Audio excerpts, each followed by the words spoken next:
This video features high-end limited edition collectibles and is intended for adult collectors. Hey guys, welcome to Toy Chat. This is Max. Sang. And Michael. Yes, our bestie Michael is joining us once again for a Disney limited edition doll review. And if you've watched the last 4, 5, 6, or 7 videos, you wouldn't need my reintroduction. But if you I mean, the last month you weren't in any of the videos. I was in Doctor Strange, I was in Tiana, I was in several of them. So this is Michael's Platinum set. So this is the Cinderella and Prince Charming limited edition wedding doll set. And this is in celebration of Cinderella's 70th anniversary. There were a few cool Cinderella releases from Disney on the 70th anniversary. But yeah, this is a 17-inch doll set. It has both Cinderella and her prince in their wedding looks. So this wonderful doll set only destroyed my wallet for a reasonable $750 plus tax. The shipping was free because the purchase was the cost of a baby. Where are you getting your babies from? So if you are not familiar with Disney Platinum sets, we have reviewed one other one on our channel long time ago. It was the Snow White and the Prince Platinum set. So I will link that in the description if you want to watch it. But this video is going to be pretty different because we are actually going to be unboxing this Platinum set. And I don't know how many Disney Limited Edition fans that might shock or delight or offend.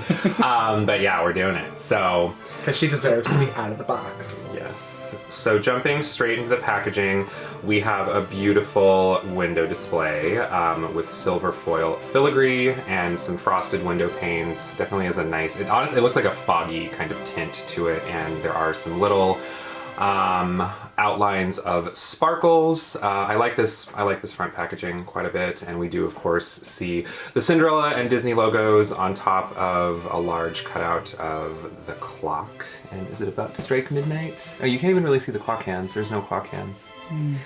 Yes, but it does say collector doll set, and this was limited to... one of 600. Yes, so it's limited to a count of 600. The Platinum sets, they are, as expensive as they are, they tend to be extremely popular, and they can sell out within a matter of minutes. I got mine at 7:03 a.m. and at 7:09 a.m. she was sold out. And I think there was 300 available to the United States, and the other 300 was available in Europe. So on the back here, we do have once again the Disney and Cinderella logos and the collector doll set. And you know, as with most Disney limited edition dolls, there is a description of, you know, what the set is celebrating, the inspiration behind the design. But I want to have a talk with the graphic designer because the font color on this box, you literally cannot read it at all.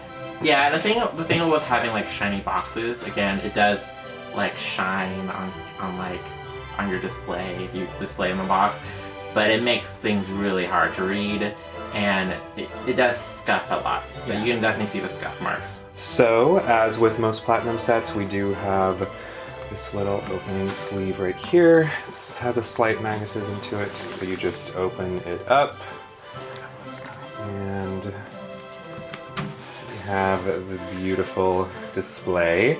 So the insides of this opening sleeves are really beautiful. It's kind of like an ombre, purple, blue, very watercolor. You see like a royal bridge and sparkles. And as you can see, of course, they look very nice in their display. And for most Platinum set collectors, this is just how your Platinum set will always look. But we're gonna tear the box open and give you guys a look at these dolls unboxed. Don't worry, the box will not be harmed because I will fully intend to put them back in the box for storage until they're on shelves. Alright, so once you move the big plastic sleeve, you can get a closer look at how they look in their display box. Very cute, and once again, there's a nice splattery, it looks kind of splattery, like the watercolor purple blue in the background. So yes, like we said, we are going to fully unbox them. Alright, so here is Cinderella out of box. We're going to take a close look at her first before her prince. So starting off with her hair. Her hair is golden blonde that is tied up into a nice bun on top, and the ends of her hair is curled into these semi-neat curls that are not that gelled. I wish it was a little bit because there was a lot of flyaways. Moving on, she does have her signature bangs. Sorry. Bangs! I got bangs! She does have her signature bangs that are swept to the right side. And then moving on to her face, her eyeshadow is a kind of a unique silver, like a metallic silver eyeshadow with a little bit of like a brown, like blushing. I really like her eyebrows. They're kind of like this ombre color. Looks like she got them done professionally. And she has some light blush, and her lips are a cute little like mahogany, like maroon color. And she also comes with little stud earrings that have little faux gems on them. Well, looks like faux diamonds. And she has fully rooted eyelashes. They're very nice. They're a little bit of a unique style. You can't really tell from here, but the tips of it is, the tip closer to the nose is shorter than the ends.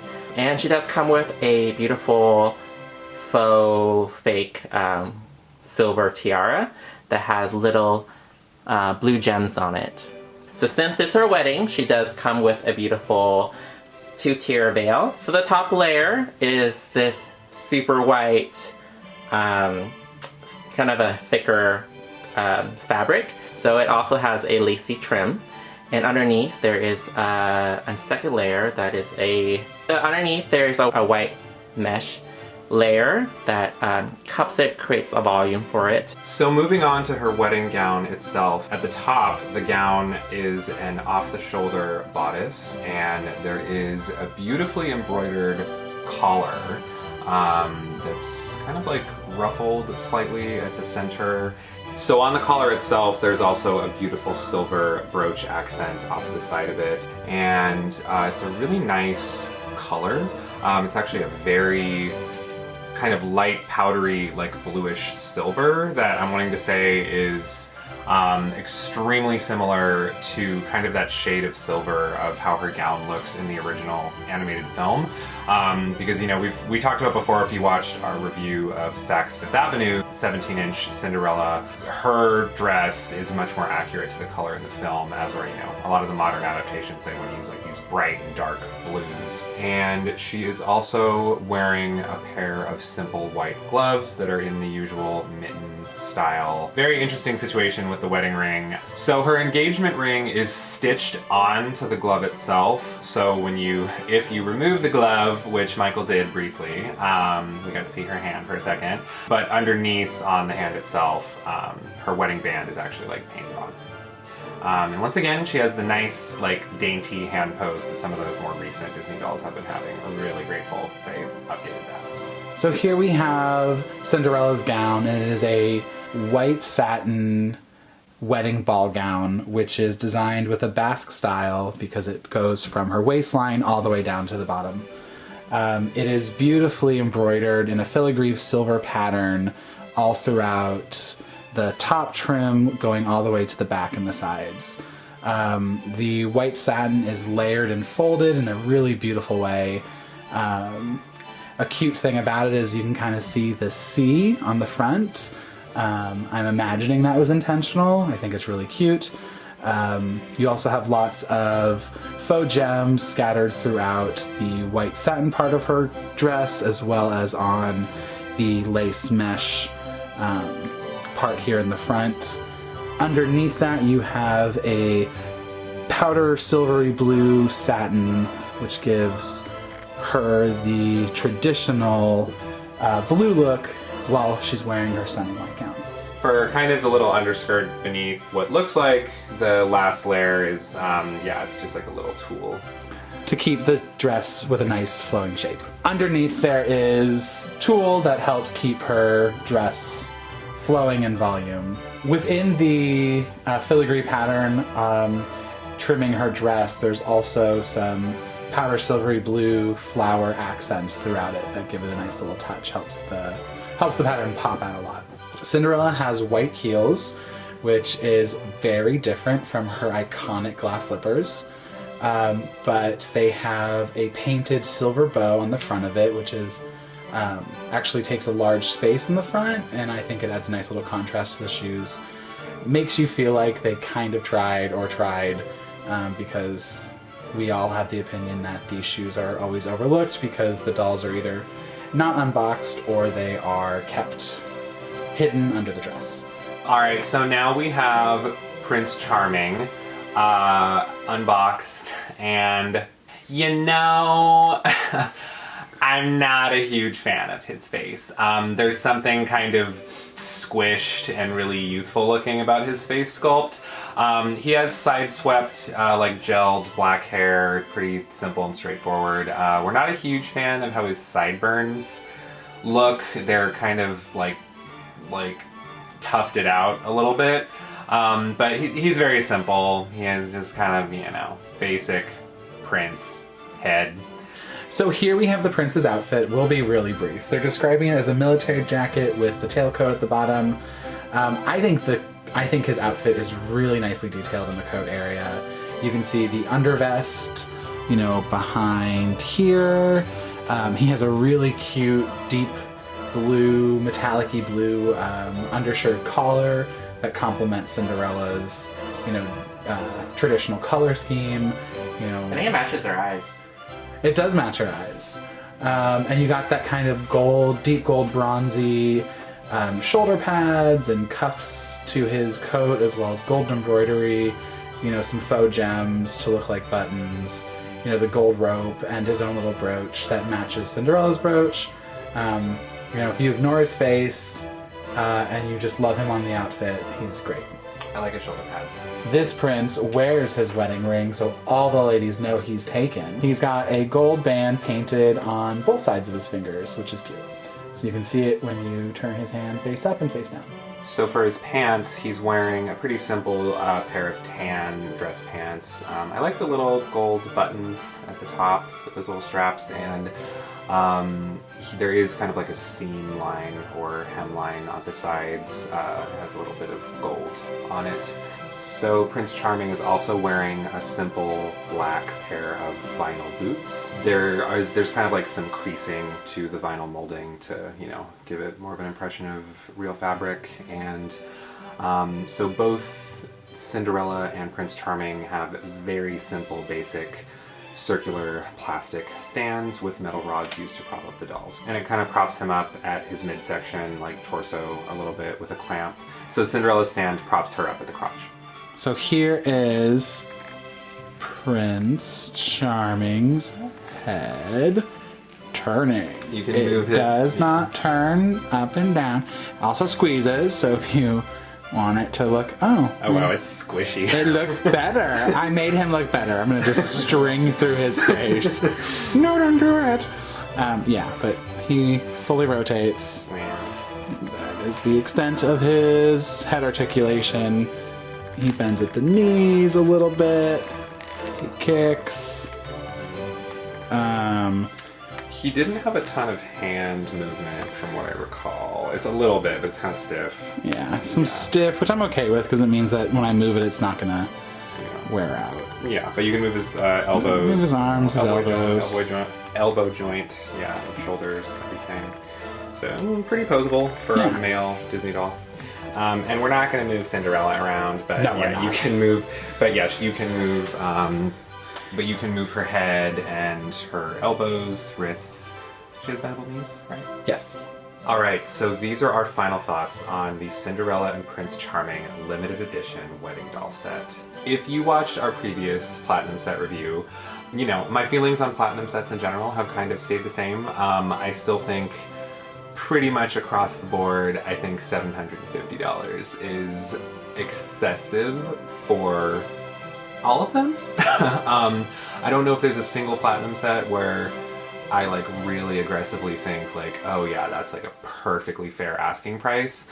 But, you know, as we also discussed in our last review of a platinum set with Snow White, part of what you're paying for is the scarcity and, you know, the limited count of these dolls and just kind of the prestige and popularity of iconic Disney characters in general. I do think it's really fun that we get a chance to have a really detailed Cinderella doll in her wedding look, which is, you know, maybe by the average, less dedicated fan. It's kind of almost like a forgotten look from that movie, because, you know, you just see it at like the tail end.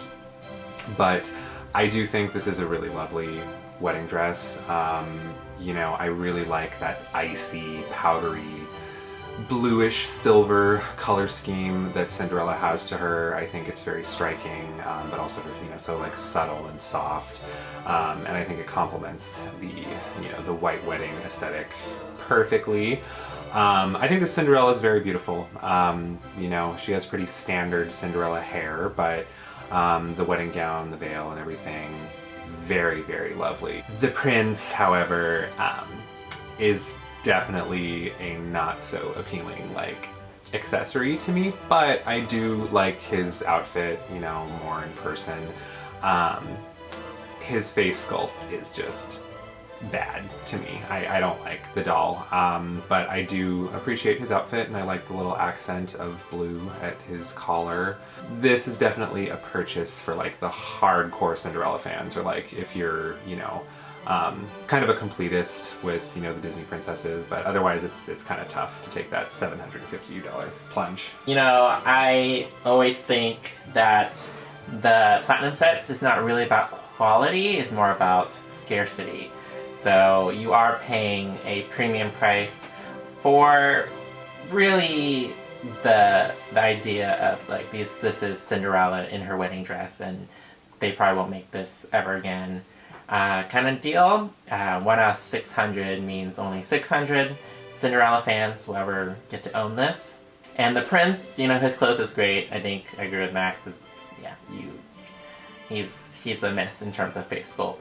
I wish they update it, considering you are asking $750 for this. So this is the first platinum set I've purchased, and I'm not gonna lie, it makes me really want to take the plunge into getting the Aurora and Prince Philip, as well as Ariel and Prince Eric.